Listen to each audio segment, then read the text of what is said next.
విశాఖపట్నంలో ట్రాఫిక్ నియంత్రణకు అధికారులు నానా తంటాలు పడుతున్నారు.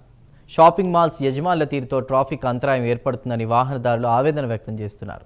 జీవీఎంసీ పరిధిలోని దాబా గార్డెన్స్ ప్రాంతంలో ఇటీవల నెలకొల్పిన ది చెన్నై షాపింగ్ మాల్ యజమాని తీరుతో నిత్యం దాబా గార్డెన్స్ రహదారిపై రద్దీ కనిపిస్తుందని స్థానికులు ఆగ్రహం వ్యక్తం చేస్తున్నారు. సాధారణ వ్యక్తులు జీవీఎంసీ ఫుట్పాత్ ఆక్రమిస్తే అధికారులు చర్యలు తీసుకుంటారు. కానీ ది చెన్నై షాపింగ్ మాల్ యాజమాన్యం ఫుట్పాత్ ఆక్రమించి పార్కింగ్ స్థలంగా వినియోగిస్తున్నా అధికారులు చూసి చూడనట్లుంటున్నారని విమర్శలు వెల్లువెత్తుతున్నాయి.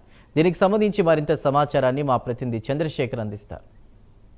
మహావిశాఖ నగరపాలక సంస్థ విశాఖపట్నం అంటే చాలు అత్యున్నత నగరాల్లో ఒకటిగా రూపుదిద్దుకుంటున్నటువంటి ప్రస్తుతం ఉన్నటువంటి విశాఖపట్నంలో ట్రాఫిక్ను నియంత్రించేందుకు ఒకవైపు పోలీసు అధికారులు, మరోవైపు జీవీఎంసీ అధికారులు కూడా పెద్ద ఎత్తున కసరత్తు చేపడుతున్నప్పటికీ కొంతమంది షాపింగ్ మాల్స్ యజమానులు చేస్తున్నటువంటి నిర్వాహకం కారణంగా పెద్ద ఎత్తున అయితే విశాఖలో అయితే ట్రాఫిక్ అంతరాయం ఏర్పడినటువంటి పరిస్థితులు అయితే కనిపిస్తున్నాయని చెప్పుకోవచ్చు. ప్రధానంగా చూసుకుంటే విశాఖ ప్రాంతానికి సంబంధించినటువంటి ఏదైతే చెన్నై షాపింగ్ మాల్ ఉందో, చెన్నై షాపింగ్ మాల్కి సంబంధించినటువంటి ప్రాంతంలో అయితే ప్రతి నిత్యం కూడా పెద్ద ఎత్తున ఆ ట్రాఫిక్ ఇబ్బందులు తలెత్తున్నాయి అంటూ కూడా ఇక్కడ ఉన్నటువంటి వాహనదారులు అయితే ఆవేదన వ్యక్తం చేస్తున్న పరిస్థితి అయితే ఉందని చెప్పుకోవచ్చు. ప్రధానంగా చూసుకుంటే ఏదైతే ట్రాఫిక్కి సంబంధించినటువంటి విషయాలు ఏమైతే ఉన్నాయో, ట్రాఫిక్కి సంబంధించిన విషయాల్లో ఇప్పటికే పోలీసు అధికారులు అయితే పెద్ద ఎత్తున అయితే కసరత్తు చేస్తున్నారు. విశాఖ నగరపాలక సంస్థలో ఉన్నటువంటి ఏదైతే ఫుడ్ బోర్డ్స్ ఉన్నాయో, పూర్తిగా ఫుడ్ బోర్డ్స్ పైన ఉన్నటువంటి అనధికారిక నిర్మాణాలన్నింటినీ కూడా తొలగించే ప్రయత్నం అధికారులు చేస్తున్నప్పటికీ కొంతమంది చేస్తున్నటువంటి నిర్వాహకం అయితే కారణం. దీనికి ప్రధానంగా ట్రాఫిక్కి సమస్యలు అయితే తలెత్తేటటువంటి పరిస్థితులు ప్రధానంగా కనిపిస్తాయని చెప్పుకోవచ్చు. ముఖ్యంగా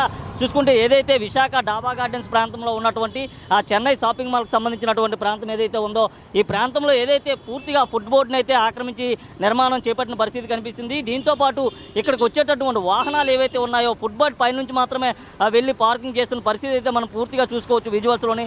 ఎందుకంటే ప్రతి నిత్యం కూడా రద్దీగా ఉన్నటువంటి నగరాల్లో విశాఖ నగరం కూడా ఒకటని చెప్పుకోవచ్చు.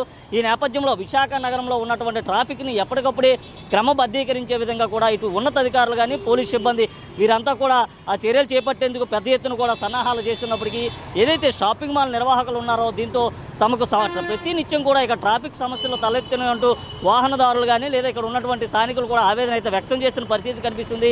ముఖ్యంగా ఇటువంటి బడా షాపింగ్ మాల్స్ ఏవైతే నిర్మాణాలు చేపడతారో నిర్మాణాలు చేపట్టే సమయంలో పూర్తిగా అన్ని రకాల అనుమతులు అయితే తీసుకోవాల్సిన అవసరం అయితే ఎంతైనా ఉందని చెప్పుకోవచ్చు. ప్రధానంగా చూసుకుంటే ఏదైతే పెద్ద పెద్ద షాపింగ్ మాల్స్ నిర్మాణాలు జరుగుతాయో దీనికి సంబంధించి అయితే ముఖ్యంగా ఏదైతే సెల్లార్ పార్కింగ్తో పాటు ఇక్కడ ఉండేటటువంటి అన్ని రకాల నామ్స్ అయితే తీసుకోవాల్సిన అవసరం ఎంతైనా ఉంది. ఎందుకంటే విశాఖ నగరం అంటే చాలు మహావిశాఖ నగరపాలక సంస్థ ఎదిగినటువంటి ఏదైతే జేవీఎంసీ అండర్లో ఉందో, జీవీఎంసీ అండర్కి సంబంధించినటువంటి కన్స్ట్రక్షన్స్ కానీ లేదా ఇక్కడికి సంబంధించినటువంటి నియమ నిబంధనలు ఏవైతే ఉన్నాయో నియమ నిబంధనలకు అనుగుణంగా కూడా పూర్తిగా ఇక్కడైతే నిర్మాణాలు చేపట్టాలి. కానీ కొంతమంది చేస్తున్నటువంటి నిర్మాణం కారణంగానైతే పెద్ద ఎత్తున అయితే ఇక్కడ ట్రాఫిక్ సమస్యలు అయితే తలెత్తినని చెప్పుకోవచ్చు. ముఖ్యంగా చూసుకుంటే ఏదైతే డాబా గార్డెన్స్ ప్రాంతం ఉందో ప్రతి నిత్యం కూడా వేలాది వాహనాలు, లక్షలాది వాహనాలు కూడా ఈ రహదారి గుండానే ప్రయాణం చేస్తున్నటువంటి పరిస్థితి కనిపిస్తుంది. ఈ నేపథ్యంలో ఇక్కడ ఉన్నటువంటి ట్రాఫిక్ అంతా ఇంత కాదంటూ కూడా వాహనదారులు అయితే బెంబేలెత్తిపోయినటువంటి పరిస్థితులు కనిపిస్తున్నాయి. మరోవైపు చూసుకుంటే ఇటు టూ టౌన్కి సమీపంలో ఉన్నటువంటి ఏదైతే చెన్నై షాపింగ్ మాల్ ఉందో, చెన్నై షాపింగ్ మాల్కి సంబంధించినటువంటి ఆ ట్రాఫిక్